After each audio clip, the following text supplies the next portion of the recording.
Hello everyone, happy Europe Day. Thank you for being here with us. Apologies for the last minute rescheduling this morning, and many thanks for the flexibility of the EP Press team for making this possible for this new schedule. With us today, of course, the chair of the group, Stéphane Séjourné, also with Dacian Cholos, who is our member specialized in agricultural affairs and will develop or programs and propositions regarding the agricultural situation, especially with the grain in Ukraine. But first, introductory words by Stéphane. Merci beaucoup Antoine, et navré également pour ce matin. Pour commencer peut-être à l'occasion de cette nouvelle session plénière, je voulais peut-être reprendre certains points de cette plénière. D'abord le débat avec le chancelier Scholz qui a eu lieu ce matin, le débat pour soutenir la production de munitions, la réglementation ASAP, maintenant bien connue sur ce nom, et le débat sur les céréales, et je laisserai évidemment Dacian en parler. Peut-être par rapport à ce matin, mon groupe politique a voulu passer un certain nombre de messages dans le cadre de l'intervention du chancelier allemand. C'était l'occasion pour nous de rappeler que mon groupe avait beaucoup été involucré dans la négociation, en tout cas de coalition, et avait notamment eu un certain nombre d'éléments qui devaient être mis au crédit du FDP, mais aussi de la famille politique sur les listes transnationales, sur la politique pro-européenne de cette coalition. On a beaucoup œuvré dans ce cadre-là et j'ai eu l'occasion de le saluer. J'ai pu également solliciter le chancelier et lui poser des questions sur la question énergétique et la transition écologique, sur la digitalisation et sur l'aide à l'Ukraine, et notamment en termes d'armes.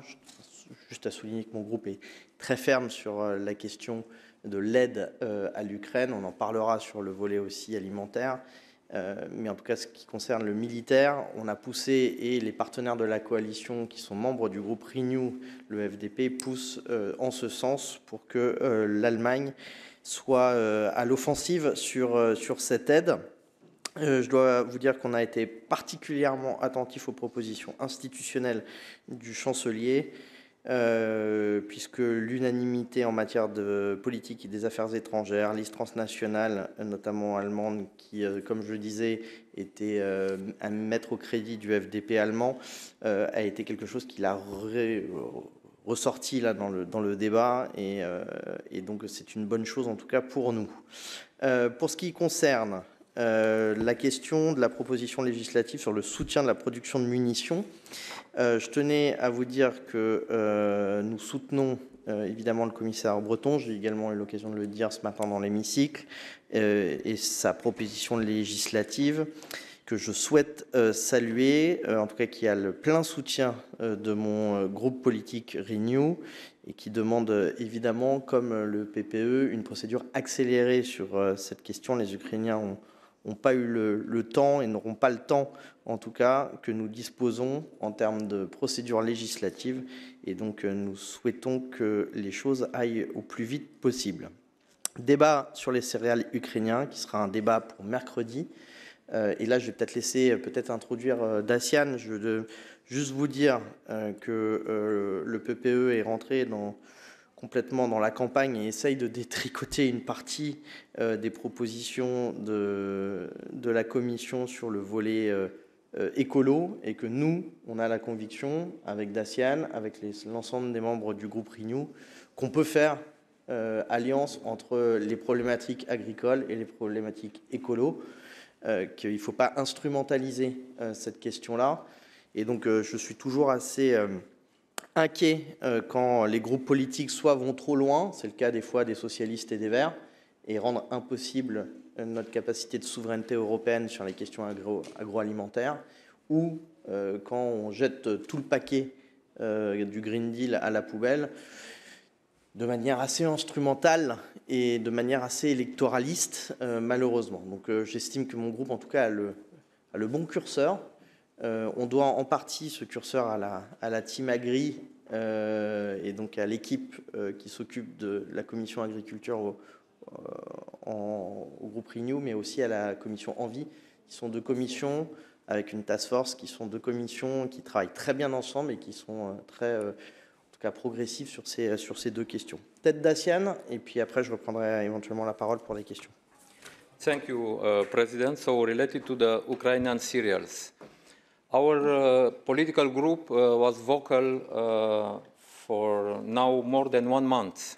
In the last plenary, in a group meeting, we decided to send a letter to the European Commission asking for measures in order to avoid and to stop unilateral extreme decisions took by some member states. Not only because this is against the treaty, but also because it's not efficient. The problem cannot be solved by Poland alone, by Romania alone, or by another member state alone, even in practical terms, because we have a common market. So imagine that we will stop the cereals to enter in Poland, but the cereals will go in Germany or in another member state, and very easily the cereals can come back in Poland or in Romania or in other countries. So this is why we need a European system, and this is the role and the responsibility of the Commission together with the Council to take this decision. So why we are in this situation? As you know, we have an association agreement with Ukraine, as we have with Moldova and with other neighborhood countries. Ukraine is a big cereal producer and have access based on this agreement on European market. Following the Russian aggression in Ukraine, we decided to mobilize all our resources and possibilities to help Ukraine to export these cereals. Not only because this is key for food security at international level, but also because this is important for Ukrainian economy. So the cereals have now free access on European market, even if an important part of these cereals the objective is to send it across the world when it needed. A part of the cereals stay in European Union and mainly on the border countries of European Union, the border with Ukraine, and locally can affect the price and the capacity of local producers to sell this production. So in our opinion, this is not only a conjunctural problem. The Commission can come with the solution for the medium term, because this is a problem now, but will be also after the yield of this year and till the end of this war and this Russian aggression to Ukraine, we will have this problem, and the European Union have to have a framework, a very clear framework working on it. And we proposed, we suggested some idea. First of all, to have a better market evaluation locally in the member states to see where there are problems and for which kind of products. Secondly, to define specific rules for the cereals with the destination out of European Union, so where European Union is only a transit, or for cereals with the destination, final destination, European Union, some member states in European Union who are needed these cereals, but to be able to follow the way of these cereals on European Union. And with import-export certificates, with phytosanitary certificates, this can be done rather easily. We also suggested closer cooperation between European Commission and international organization ready and having the capacity to buy directly the cereals in Ukraine and to distribute this for humanitarian aid. In some countries, World Food Programme or FAO or other organizations still use directly agricultural products for food aid, not only paying money.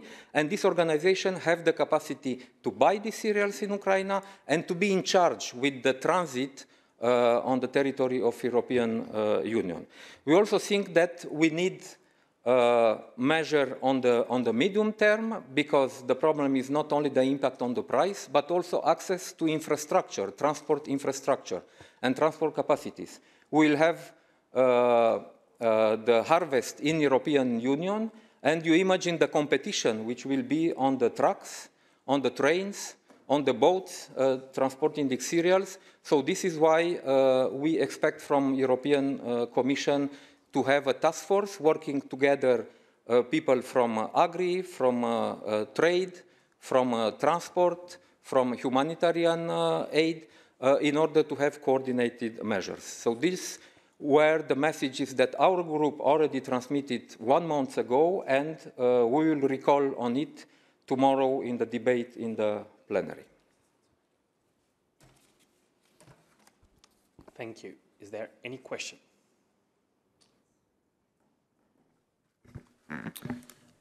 Oui, j'ai 2 questions. C'est Eddie Wax de Politico. Premièrement, est-ce que ça veut dire que selon vous, Dacian Ciolos, vous croyez qu'il n'y a pas assez de coordination au sein de la Commission actuellement, et pouvez-vous préciser pourquoi c'est le cas? Et deuxièmement, hier, dans le bureau du Parlement européen, des députés ont considéré une proposition du gouvernement français pour louer un bâtiment, un bureau, un espace qui s'appelle le bâtiment Osmose, près du Parlement. Qu'est-ce que vous pensez de cette offre du gouvernement français, Monsieur Séjourné? Merci. On peut commencer par les questions de fond. Oui, merci pour la question. Moi, je ne dis pas qu'il n'y a pas la coordination qui est normale. Il y a une procédure à l'intérieur de l'Union européenne. Quand une telle décision est préparée, il y a une consultation interservices. Ce que je dis, c'est qu'une procédure normale n'est pas suffisante, à mon avis, dans une situation qui est exceptionnelle. C'est exceptionnel ce qu'on fait, nous. C'est qu'on libéralise le marché, l'accès de produits agricoles de l'Ukraine, qui est un grand producteur mondial. L'Ukraine, c'est dans le top 5 mondial pour 4 céréales et une oléagineuse au moins. Donc c'est un gros producteur qui est presque pas comparable avec, je dirais, aucun État membre de l'Union européenne de ce point de vue. Donc on veut aider l'Ukraine, et l'objectif de notre groupe, c'est de trouver des solutions, non pas pour bloquer l'Ukraine, mais pour aider l'Ukraine et en même temps protéger nos producteurs. Et on peut faire ça. Donc la Commission européenne est dans une situation exceptionnelle, ce qui requiert des mesures exceptionnelles. Et à mon avis, de telles mesures exceptionnelles supposeraient d'avoir une task force au sein de la Commission qui gère, qui suit en permanence cette question, qui est en mesure de proposer et de préparer des décisions rapides. Une autre alternative pourrait être qu'on a je ne sais pas, même, ça peut être même complémentaire, qu'on ait un envoyé spécial de la Commission européenne en Ukraine seulement sur ce sujet, pour être en lien avec le gouvernement ukrainien, avec le gouvernement des États membres, avec les organisations internationales qui exportent, et permettre à prendre des décisions rapides.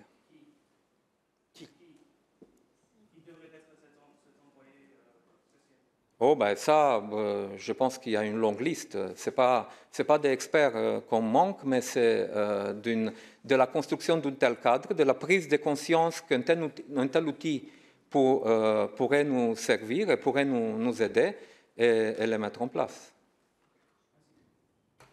Et pour ce qui est d'Osmose, je vais essayer d'être simple dans ma non-réponse que je vais vous formuler. J'ai décidé plutôt de me déporter de ce sujet-là, étant moi-même français et à la tête d'un groupe politique de 103 parlementaires et de 25 nationalités, dont le débat est au bureau et pas en conférence des présidents. Et donc c'est au vice-président du Parlement et à ceux qui siègent au bureau qu'il faudra poser la question. Any other question? Yes. Oui, bonjour, Daniel Weber avec la radio publique luxembourgeoise. J'ai une question sur une eurodéputée justement qui vient du Luxembourg. Il s'agit de Madame Monica Semedo. Elle s'est félicitée hier du vote de son rapport en commission emploi sur le Quality Traineeship. Ceci après avoir été sanctionné 2 fois par le Parlement européen. Donc ma question est, est-ce que vous considérez que Madame Semedo est la bonne personne pour s'occuper de ce sujet? Et plus généralement, comment votre groupe réagit-il au fait qu'une de ses membres ait été sanctionné à nouveau? Y a-t-il eu des discussions au sein du groupe? Et quel message aimeriez-vous donner aux personnes concernées aussi afin de garantir que cela ne se reproduise pas? Merci. Je vais être très clair. J'aurai une discussion avec Madame Semedo dans les prochaines heures, puis le bureau du groupe va devoir s'en saisir. Il y a un délai d'appel. Donc moi, je suis toujours pour respecter les procédures si elle souhaite faire appel et si la procédure doit tomber à un moment donné, et donc d'aller jusqu'au bout des procédures. Il n'empêche que si le délai d'appel devait être forclos ou si elle a décidé de ne pas faire appel, on aura évidemment à prendre des sanctions au sein du groupe. Et pour l'instant, je dois en discuter encore avec mon bureau, mais il y a eu une demande en ce sens et j'ai demandé à l'inscrire à l'ordre du jour. Yes. Bonjour, Robin Schmitt pour QEJ Info. J'ai une question. Hier, le débat a eu lieu sur l'impact sur le budget de la hausse des taux d'emprunt de l'instrument de relance et sur les ressources propres qui a été portée par une co-rapporteuse de votre groupe. Et justement, les Verts ont été très vocaux sur le fait de vouloir créer une taxe sur les grandes fortunes. Qu'est-ce qui est défendu par votre groupe sur la question des ressources propres? Qu'est-ce que vous défendez comme proposition? On a déjà fait pas mal de propositions, notamment taxe carbone aux frontières. Il y a des lignes rouges qui sont apparues, c'est-à-dire que les dettes d'aujourd'hui ne peuvent pas être les impôts des Européens de demain. Donc on a lissé cette dette sur plusieurs dizaines d'années aujourd'hui et on propose plutôt aux grands pollueurs et aux multinationales de rembourser cet emprunt, notamment avec une juste part aux importations de CO2 à l'étranger, qui est liée notamment à la relance économique. Donc on essaye de lier notre activité économique et aussi ce qui a été l'objet de cet grand emprunt, c'est-à-dire la relance, avec les objectifs de décarbonation de l'économie et nos objectifs verts et de Green Deal en Europe. Donc je pense que c'est la bonne voie à prendre. Si on ne veut pas, à la fin, retomber dans les critiques qu'on a pu entendre à droite, qui nous disaient que de toute façon, nous allions créer des impôts sur les entreprises européennes ou sur les ménages européens pour rembourser cet emprunt. Ce n'est pas l'objectif. Donc, Monsieur Bellamy, le PPE peut toujours raconter ça en permanence. Ce n'est pas notre objectif et ce n'est pas ce qui sera choisi in fine, en tout cas par notre groupe, si on avait encore à en débattre ou si la Commission souhaitait changer de pied. Yes. Bonjour, Ian Johnston pour le Financial Times. Désolé d'arriver en retard, je suis désolé si quelqu'un a déjà posé cette question, mais j'avais une question sur le débat agricole et sur les pesticides, les difficultés auxquelles le secteur agricole fait face. Quelle est la position de votre groupe et est-ce que vous considérez que le débat demain fait partie déjà d'une campagne politique pour l'année prochaine? Merci. Mais nous aurons un débat dans le groupe, un groupe de travail du groupe Renew, juste tout à l'heure sur ce sujet. Mais l'approche que nous avons essayé d'avoir dans le groupe Renew dès le départ, déjà depuis 2019, quand on a pris des décisions sur la réforme de la PAC, c'était de mettre ensemble les collègues de la Commission de l'agriculture avec les collègues de la Commission d'environnement et de trouver des solutions négociables en paquet. Et c'est comme ça qu'on a pu proposer des solutions qui ont été partagées après par une majorité au Parlement et on a pu avoir des décisions sur la PAC. C'est notre vision sur ce qui se passe maintenant. Le saucissonnage de la législation, un petit peu de pesticides par-ci, une New Genomic Techniques par là, une loi sur le sol, une Industrial Emission Directive par là, sans qu'elles soient liées, ça va rendre très difficile la négociation politique, parce que les opinions sont différentes d'une famille politique à l'autre sur un sujet et sur l'autre. Non seulement ça, mais tous ces sujets ont un impact direct sur les agriculteurs, une partie couverte par la politique agricole commune, une grande partie n'est pas couverte par la politique agricole commune en termes d'appui financier.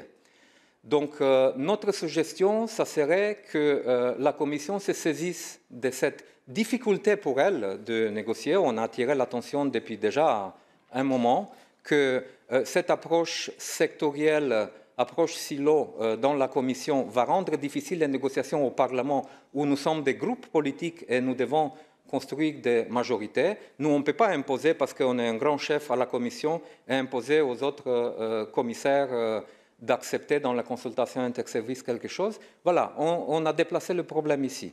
Donc, si la Commission serait prête à approcher ces sujets en paquet, et à les négocier ensemble, à mon avis, on a une chance de finaliser des décisions d'ici la fin du mandat. Sachant que déjà en automne, vers la fin de l'année, on s'approche de la limite de ce qu'on peut faire dans ces mandats. S'il n'y aura pas cette approche, moi je crains une difficulté de prendre des décisions maintenant parce qu'on ne peut pas aller à des extrêmes. On ne peut pas aller, comme M. le Président disait, ni à l'extrême de dire maintenant on ne fait plus rien sur l'environnement parce qu'on a un problème de food security. Justement parce qu'on a un problème de food security sur le moyen terme, on doit faire attention au sol, on doit faire attention à la capacité de production, aux variétés résistantes à la sécheresse, ainsi de suite.